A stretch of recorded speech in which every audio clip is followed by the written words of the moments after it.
I came home from work on a Thursday evening in March to find strangers sitting at my kitchen table. A family of 4, eating dinner like they belonged there. They had keys. They had paperwork. When I asked what was happening, the father stood up and showed me a lease agreement, signed 3 weeks ago with my landlord, Marcus. First month's rent, last month's rent, security deposit, all official, all legal, except I'd been living there for 2 years. I called Marcus immediately. The confusion in his voice turned to silence when I explained. 6 weeks earlier, someone claiming to be my property manager, a woman named Victoria, had contacted him. Professional emails, proper documentation, my signature on a move-out notice. Except I never signed anything. Marcus apologized, but legally his hands were tied. The new family had a valid lease. I had 24 hours to collect my belongings. Outside, my life was packed in garbage bags on the curb. Not boxes, trash bags. Like my existence could be thrown away that easily. My laptop was gone. My external hard drive with 8 years of photographs, gone. Birth certificate, social security card, irreplaceable pictures of my grandmother who'd passed away, all vanished. Someone had sorted through my apartment, taken what they wanted, and dumped the rest on the street. I sat on that curb for 20 minutes, trying to process reality. Called my parents, David and Victoria, straight to voicemail. Called my sister Rachel. She answered but sounded strange, said she couldn't talk, would call back later. She never did. Here's what you need to understand about David and Victoria. They'd always seen me as an investment opportunity. I'm 24. I've worked since I was 16, put myself through community college, got a decent logistics job. Never asked them for money after turning 18. That was the problem. I was supposed to fund their retirement, and I wasn't cooperating. 2 years ago, they wanted me to co-sign a car loan. I refused. They called me selfish, said family helps family. Last year, they wanted me to take out student loans for David's friend's business venture. I refused again. Victoria actually cried, said I'd never appreciated their sacrifices. So I'd been expecting something. Maybe not this, but something. I'd been careful, monitored my credit monthly, set up bank alerts, kept important documents secure. Or so I thought. That night at the cheapest motel I could find, I checked their social media. Victoria had posted beach photos 2 days earlier. They were on a cruise, a 10-day Caribbean vacation. I did the math, forged documents, collected $3,500 from new tenants, probably painted me as irresponsible to Marcus. They'd planned this for weeks, used my spare key, took what they wanted, and handed my home to strangers. 3 days later, I tracked them to Fort Lauderdale using credit card alerts. Found out which cruise line, which ship, when it was docking. I drove to the port on Sunday morning and waited 4 hours in the parking lot. When they finally appeared, tan, relaxed, laughing, Victoria saw me first. Not guilty, annoyed, like I was ruining her vacation buzz by existing. David walked over casually, asked what I wanted. I asked about my laptop, my photos, my documents. He said they'd just packed my things since I wasn't home. I asked why they'd forged lease documents and stolen from strangers. That's when Victoria said it. She looked me dead in the face. You're just a tenant in our lives. We made you. We can unmake you. You've been costing us opportunities for years with your selfishness. This was taking back what we're owed. David added that if I'd been a better investment, they wouldn't need the money. But since I insisted on being worthless to them, they had to get creative. The $3,500 was compensation for 24 years of disappointment. I didn't yell. I just smiled and told them to enjoy their day. Walked back to my car and drove away. Victoria called after me, asking why I was smiling. I didn't answer. They started calling that night. Apologetic, then angry, then desperate. By Tuesday, they were texting in all caps asking what I'd done. Why were banks calling? Why was their mortgage company involved? Why was Rachel screaming about me ruining everything? I'd done exactly what I'd been preparing to do for 2 years. Since the car loan incident, I'd known this was inevitable. I'd been documenting every financial request, every guilt trip, every threat, building a file, positioning myself to respond when they finally crossed the line. And they'd crossed it. Forged documents, that's a crime. Stolen property, that's a crime. Fraud against the new tenants, that's a crime. I'd reported everything with documentation, timelines, evidence from their own messages where they'd admitted to previous schemes. The banks wanted their money. The mortgage company wanted explanations. Marcus wanted to know if he should sue. The new tenants wanted their $3,500 back, and Rachel, Turns out Rachel had helped plan it. Thought it was justified because I'd abandoned the family by refusing to help financially. Now she was panicking because some of those documents I'd reported had her name on them too. My phone hasn't stopped buzzing. They're begging, saying they'll be homeless, saying I'm destroying the family, saying they're sorry, they'll pay me back. Please don't do this. But I've been waiting for this moment for 2 years. And I'm just getting started. The voicemails escalated before they improved. Not improved for them, improved for me. Because they stopped pretending remorse and revealed their true nature. David left a 15-minute rambling message explaining how this was my fault for not understanding family dynamics. When he was my age, he supported his parents, his siblings, sent money home every month without question. That's what family means. But I decided to hoard my money, act like I didn't owe them anything after they'd raised me for 18 years. He kept saying 18 years like it was a contract I'd signed. Like they'd done me this massive favor by not abandoning me as an infant, and now I owed perpetual financial tribute. The math didn't even make sense. They acted like I'd been living rent-free when I'd been self-sufficient since 19. Victoria's messages were different. Crying through most of them, but with an edge underneath, anger breaking through. She'd alternate between sobbing about how I was destroying them, then suddenly snapping that I'd always been difficult, ungrateful. That she knew when I was 12 I'd become a problem. 12 years old. She'd decided then that I would betray the family someday. I listened to every message, saved everyone, added them to the file. Friday morning at the DMV getting a replacement license, I went through the texts. Rachel had sent 63 messages over 3 days. Started with anger, calling me vindictive garbage, saying I'd always been jealous of her relationship with David and Victoria. Then bargaining. We could work this out, sit down together, find a solution. Back to anger when I didn't respond, saying I'd regret this when I was older and alone. But buried in message 47 was the real information. She needed this resolved fast because she'd co-signed something with them 6 months ago. If their credit tanked, hers would too. She actually wrote it. I have my own life to protect. Your revenge is hurting me too. So Rachel wasn't just helping from family loyalty. She'd tied herself to them financially. Whatever scheme they were running, she was part of it. I took screenshots, added them to the file.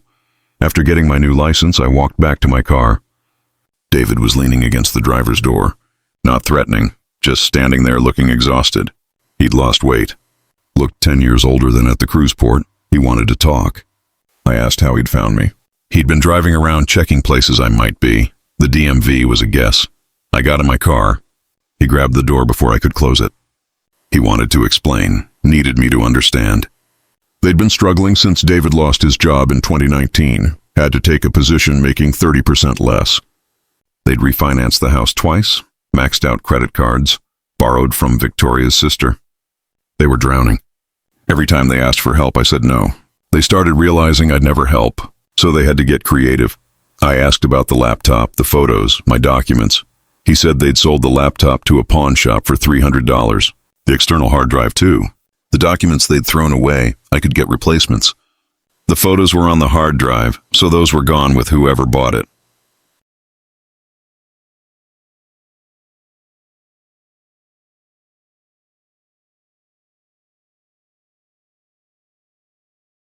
He said it so casually, like he'd accidentally donated an old jacket to charity, not destroyed every visual memory I had of 8 years. Every photo of my grandmother, every picture from college, every birthday, every trip, every moment I wanted to remember, gone for $300. I asked him to move away from my car. He said we weren't done talking. I said yes, we were. He said I was being childish. This was exactly why they'd never been able to count on me.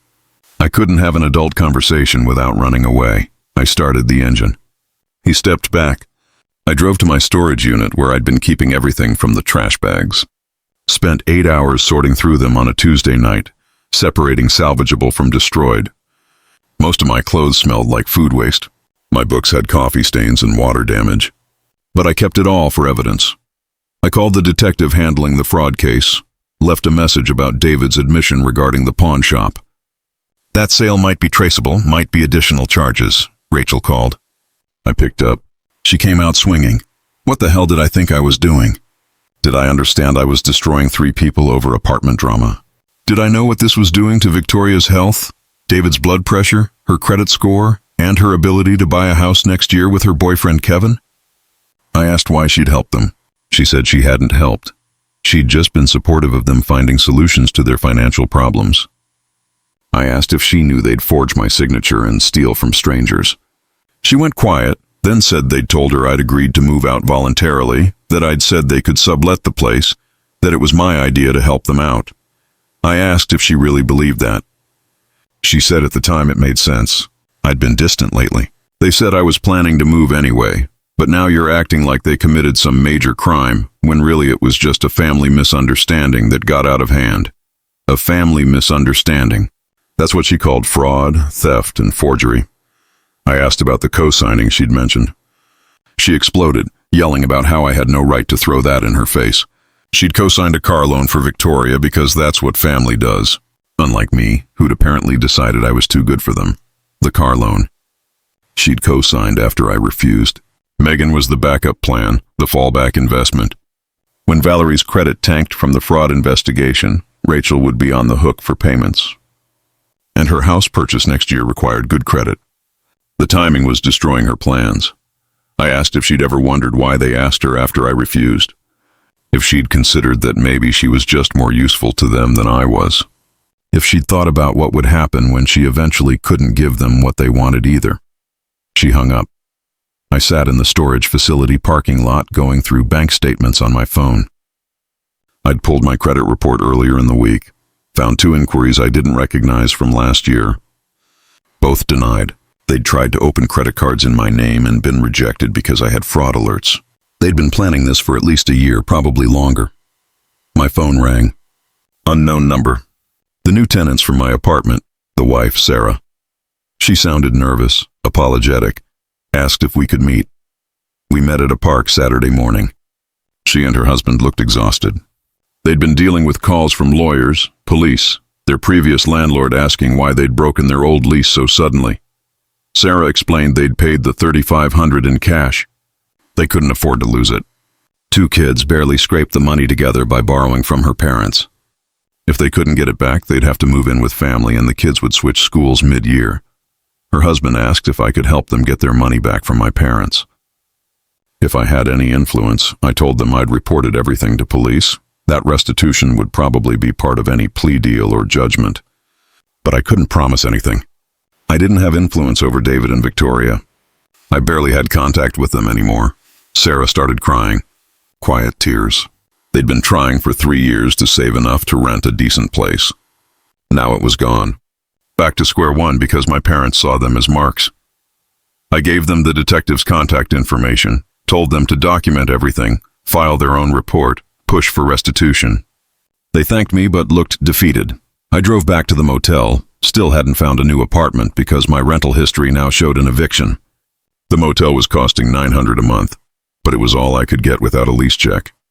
17 new voicemails. 14 from Victoria, 3 from David. I listened while eating drive-through food in the parking lot. Victoria had found out about the pawn shop inquiry. She was furious, screaming about how I was trying to put David in jail over selling basically already abandoned property. How I was twisting everything to make them look like criminals when they were just trying to survive. How she'd talked to a lawyer who said I was harassing them and they could get a restraining order. David's messages were quieter. He said they'd already spent the $3,500 on the cruise and other debts. They couldn't pay back the new tenants even if they wanted to. Their savings were gone, credit cards maxed. 2 months behind on the mortgage. If this kept going, they'd lose the house.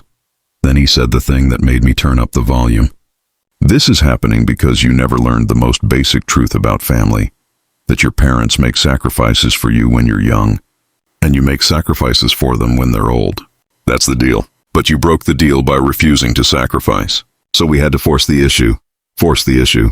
Like throwing me out of my apartment and stealing my property was some reasonable negotiating tactic. The last voicemail was from Rachel. Not yelling this time. Calculated.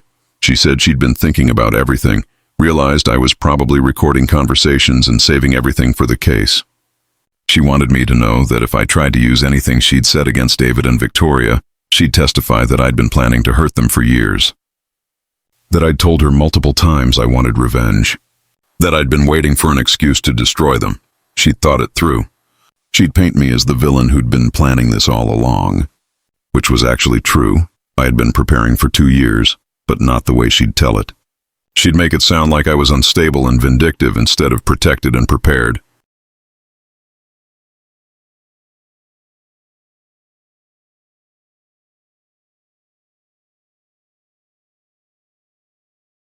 I saved the voicemail, added it to the file, sent it to my lawyer. Then I opened my laptop and started going through property records. The house David and Victoria owned wasn't just mortgaged, it was double mortgaged. They'd taken out a second loan 8 months ago. According to county records, they were 3 months behind on the second mortgage, not 2 like David claimed. 12 weeks of missed payments, way closer to foreclosure than they'd admitted. I started typing an email, not to them, to the bank holding their second mortgage, asking about their foreclosure timeline and auction procedures, attaching my contact information in case they needed to reach me about the property, because David and Victoria didn't understand. They'd made this about survival, about whose needs mattered more, about forcing the issue. But I'd been ready for 2 years, and I was going to show them exactly what forcing the issue actually looked like. The bank responded faster than expected. I started getting notifications through the county property portal. The foreclosure proceedings had accelerated, moved from 3 months delinquent to active foreclosure status in under a week. Either they'd missed another payment or the bank decided they were too high risk. I'd been staying at a different motel, cheaper, trying to rebuild savings after the apartment disaster. Working overtime every chance I got, picking up weekend shifts, banking money for what was coming. Because I'd made a decision 2 weeks ago when I contacted that bank, and I was going to need capital. Victoria showed up at my work on Monday afternoon. I was doing inventory when my supervisor said someone was asking for me at the front desk. I walked out and there she was, standing in business casual like she was there for a meeting, not to ambush her son at his job. She asked if we could talk outside. I said no. She said she'd driven 40 minutes. The least I could do was give her 10 minutes. I told her she could talk in the lobby or leave. She chose to stay. She wanted to know what I'd done with the bank, what I'd told them, why they'd suddenly stopped returning her calls and started sending foreclosure notices. I asked why she thought I had anything to do with that. She said the timing was too perfect. Everything had been fine until I started my revenge campaign. I pointed out that fine people don't miss 3 mortgage payments. She said they'd been working on a payment plan, making arrangements. The bank had been cooperative until someone poisoned the well. She kept saying, someone, like she couldn't bring herself to directly accuse me while standing in my workplace. Asked if she'd come all this way, just to blame me, or if she had an actual purpose. She said the purpose was to ask me to stop, to please stop whatever I was doing because it wasn't just hurting them anymore. It was hurting Rachel, the whole family, going to leave them with nothing. I asked where my laptop was, where my photos were, where my 8 years of memories had gone. She said they'd already apologized. They'd said they were sorry. What more did I want? I told her, sorry doesn't bring back photos of my dead grandmother. Sorry doesn't replace my birth certificate. Sorry doesn't unforge my signature or unsteal that family's $3,500. She started crying right there in the lobby, full sobbing. My supervisor was watching. The receptionist looked uncomfortable. Victoria was making a scene and she knew it. She said I was killing her. Actually said those words, that the stress was killing her. That she couldn't sleep, couldn't eat. That she was having panic attacks every time the phone rang because it might be another creditor or lawyer. That David was falling apart. Their marriage was suffering. That they'd done one thing wrong, and I was destroying their entire lives over it. One thing wrong. That's what she called it. One thing. I told her she needed to leave. She said we weren't finished. I said yes, we were. And if she didn't leave, I'd call security. She left. I went back to work but couldn't focus. Kept replaying her standing there crying, playing the victim. Acting like they'd made one mistake instead of executing a planned scheme they'd been working on for months. My supervisor pulled me aside during break. Asked if everything was okay at home. I said it was fine, just family drama. He said if I needed time off, I should let him know. I said I was good. That night, Rachel sent me a long Instagram DM. She'd switched from texts. Like that would make it more personal or harder to ignore. She said Victoria had told her about the confrontation at my work. and she was appalled that I'd refused to even have a conversation with my own mother. That I was so consumed with revenge, I couldn't see I was destroying real people with real lives. She said Kevin had been asking questions about why her credit score dropped 20 points in 2 weeks. Why she was stressed all the time. What was going on with her family. She'd been lying to him, but he was starting to figure out something was seriously wrong.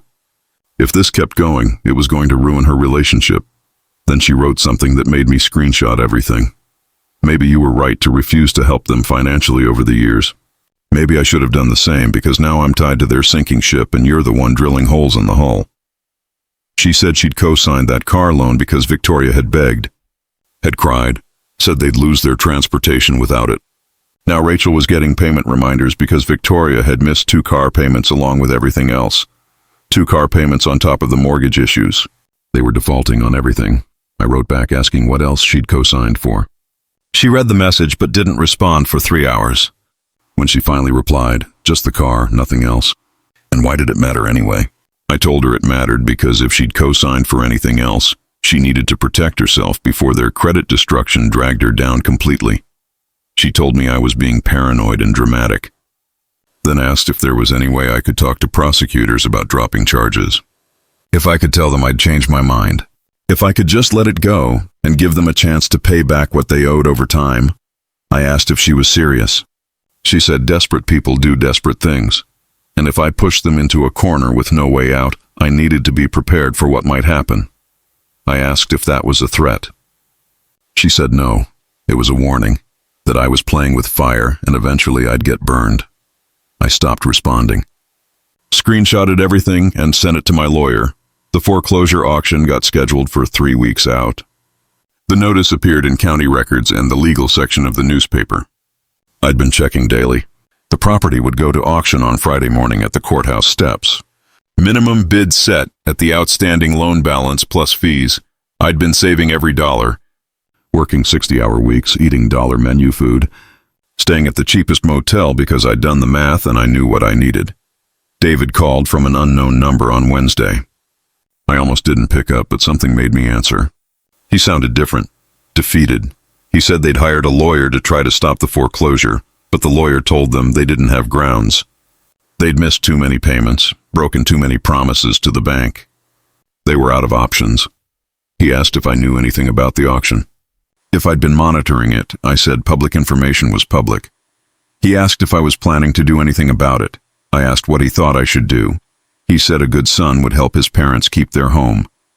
A decent human being would show mercy. I hung up.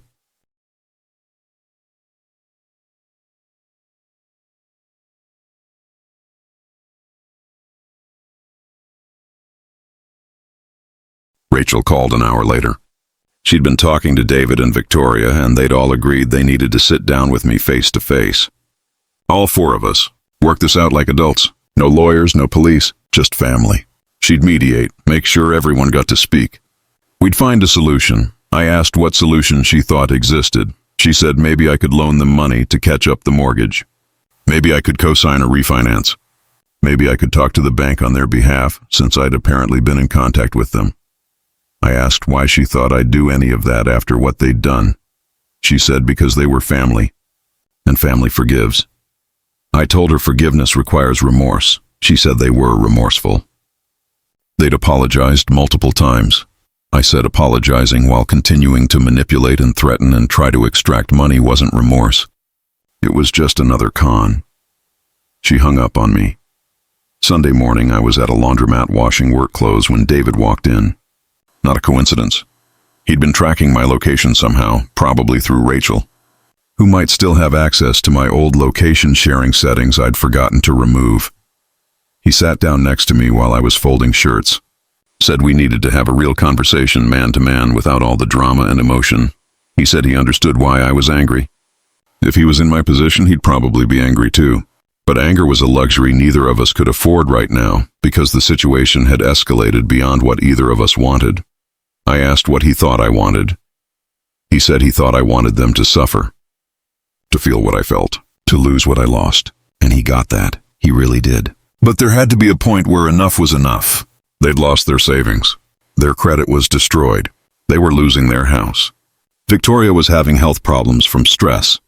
Rachel's relationship was falling apart. How much more did I need before I'd be satisfied?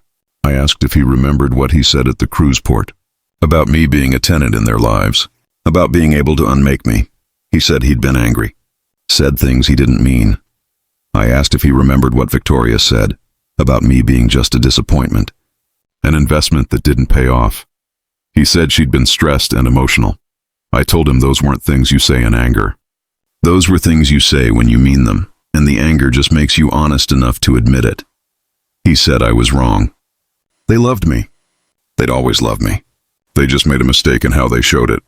A mistake. Still calling it a mistake. Like they'd accidentally hurt me instead of deliberately planning to exploit me for months. He said the auction was in 10 days. If it went through, they'd be homeless. They'd have to move in with Victoria's sister in another state. They'd lose everything they'd built over 30 years. He asked if I could live with that. If I could really look at myself in the mirror knowing I'd destroyed my parents' lives. I told him they'd destroyed their own lives by treating people like assets and getting mad when the assets didn't perform. He stood up and walked out. That afternoon, Victoria posted on social media for the first time in 2 weeks. A long emotional post about family betrayal, how sometimes the people you sacrifice everything for turn around and stab you in the back. She didn't name me, but everyone would know. She talked about ungrateful children and the pain of watching someone you raised become a stranger. About facing homelessness and financial ruin because of vindictiveness and revenge. The comments were mixed. Some people were supportive. Family should always come first, offering prayers. But some pushed back, asked for context, said there must be more to the story. One of her old co-workers commented asking if this was about me, and if so, what had they done to make me this angry? Because the kid she remembered was gentle and quiet, not the type to hurt people without reason. Victoria deleted the post 2 hours later. The judge asked if by misunderstanding, she meant the fraud charges currently under investigation by law enforcement. Victoria went silent. The judge denied the motion, said that defendants facing criminal charges related to financial fraud don't get extensions on foreclosure proceedings based on financial hardship they may have created through the alleged criminal activity. The auction would proceed as scheduled. Their lawyer tried to object, said they had a constitutional right to attempt to save their home. The judge said they did, and they'd had months to exercise that right before missing 3 consecutive payments. Motion denied. David and Victoria turned around as they left the courtroom. David looked at me with something I'd never seen before. Pure hatred. Not disappointment, not anger. Hatred. Like he'd finally accepted that I wasn't his son anymore. I was an enemy. Victoria was crying again, but quietly this time. Like she'd run out of energy for dramatic scenes. My lawyer asked if I was ready for what came next. I said I'd been ready for 2 years. The auction was that Friday. I showed up at 8 in the morning with a cashier's check for $50,000, $3,000 more than I'd saved, borrowed from a friend who understood what this meant to me. There were 6 other bidders, real estate investors mostly, people who saw a property in foreclosure and smelled opportunity. The auctioneer started the bidding at $62,000, the amount owed on the second mortgage plus fees. I bid immediately. Someone else bid $65,000. I went to $70,000. Back and forth for 10 minutes until we were at $83,000. I bid $90,000. The other bidder hesitated, then dropped out. The auctioneer called for other bids. None came, going once, going twice. Sold. I owned the house my parents had lived in for 26 years. The house I'd grown up in. The house they'd tried to leverage against me, tried to use as an excuse for why I owed them support. Now it was mine. My lawyer handled the paperwork. I had 30 days before I could take possession, during which David and Victoria had to vacate. The bank would handle the eviction if they refused. I didn't call them. Didn't text. Didn't send a message. I just waited. Rachel called me that night. I almost didn't answer, but curiosity got the better of me. She was quiet at first. Then she said, "You actually did it. You actually took their house." I said I'd bought a property at a legal auction. "That's how foreclosures work." She said I was a monster. That this was beyond revenge, beyond punishment. This was cruelty. That David and Victoria were in their 50s, that they'd have to start over with nothing, that I'd destroyed them completely. I asked where my laptop was, where my photos were. where 8 years of memories had gone.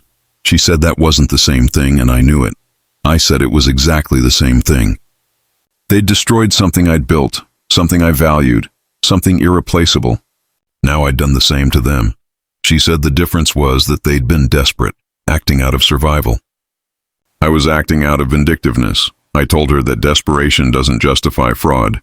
It doesn't justify theft. It doesn't justify forging documents or stealing from strangers or throwing someone's life away like garbage. She was quiet for a long time. Then she said, "You know what? You're right. They did those things. And maybe you had every right to report them, to press charges, to let the law handle it. But buying their house? That's not justice. That's personal. That's you wanting them to suffer." I said yes. Yes, I wanted them to suffer. I wanted them to feel what I felt sitting on that curb surrounded by trash bags. I wanted them to understand what it's like to have your life dismantled by people who are supposed to care about you. I wanted them to know that treating people like investments has consequences. Rachel said, "And now you have what you wanted. Congratulations. You won." I hope it was worth it. She hung up. I sat in my motel room that night and thought about her question. Was it worth it? I'd spent $47,000, most of my savings, plus borrowed $3,000 more. I was living in a motel, eating cheap food, working 60-hour weeks. I had no family left. My relationship with my parents was destroyed beyond repair. My sister would never speak to